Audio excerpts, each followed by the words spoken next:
For Tracy Dulniak of Grand Island, New York, and Thomas Snyder of Williamsburg, Virginia, there's no business like your own business.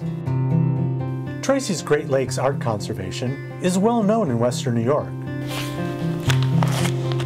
The painting conservator takes assignments from private clients, government agencies, and a variety of museums. For the Buffalo and Erie County Historical Society, she conserved 8 works in their Trial of Red Jacket exhibition. It's great to be a part of pieces that are historically significant, and knowing that you are playing a part in their history and in their lives and helping to prolong their life. But for private clients, you have pieces that are not necessarily monetarily significant, but hold a lot of sentimental and emotional value for people. And it's wonderful when you get to be a part of that. This painting is a century-old family keepsake.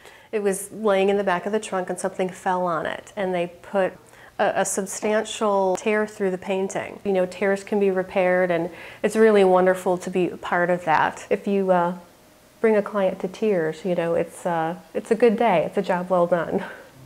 Thomas's independent business is Williamsburg Art Conservation. His skilled handiwork with furniture and gilded objects has earned him quite a reputation in the Mid-Atlantic states. Well, Virginia definitely has a lot of history in the state. There are a lot of historic sites, so I get to see a lot of the American history and the culture that may not be present in other states. So, when the conversation turns to conservation, landmarks like the Tudor Mansion in Washington, D.C. look to Thomas for help. Completed in 1818, the Georgetown residence was built for Martha Washington's granddaughter, Martha Custis. Their collection includes over 100 items once belonging to our very first family. These mirrors are actually leaking mercury. And also hiding a secret. While stabilizing the Washington's decorative table, Thomas discovered the lining was filled with plant material. A biological testing of the seeds determined the artifact was constructed in late August of 1790. It's a real honor, it's a real pleasure. It's great to work on something so old and so one of a kind. And George and Martha's looking glass wasn't just a piece of history, but pieces. This mirror was in 5 different pieces. I epoxied it back together again, and it's now stable enough for exhibition. Tracy and her business partner, fellow Buffalo State graduate Beth Campano, frequently do conservation work on murals in public places.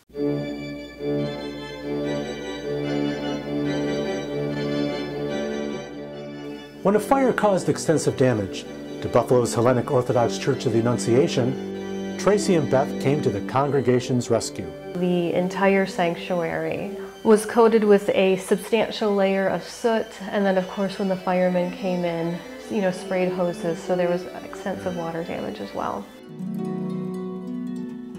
And one of the first tasks was to kind of look at each area of the building and decide which was original and therefore of higher historic value that you know, justified, you know, extensive conservation. It was a great aunt's desk. And operating your own private practice means managing all kinds of details. You have to wear all the hats when you're self-employed. I have to pay all the taxes. You know, insurance. The income is really up and down. Marketing. These projects can take up to like a year or 2. Publishing. And you might get paid photography during the intervals. However, there are advantages.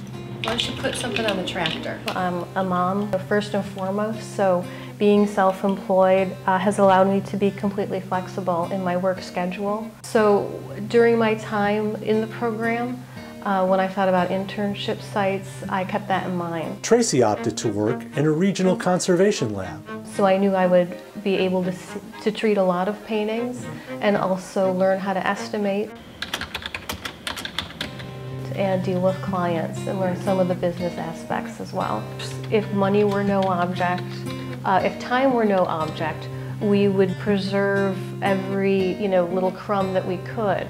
However, you know, in private practice, that's not always reality, not always possible. So I always try to, as I educate clients, you know, give them options and be somewhat sensitive to budget constraints and time constraints and things like that. Thomas's Buffalo State experience was equally profitable.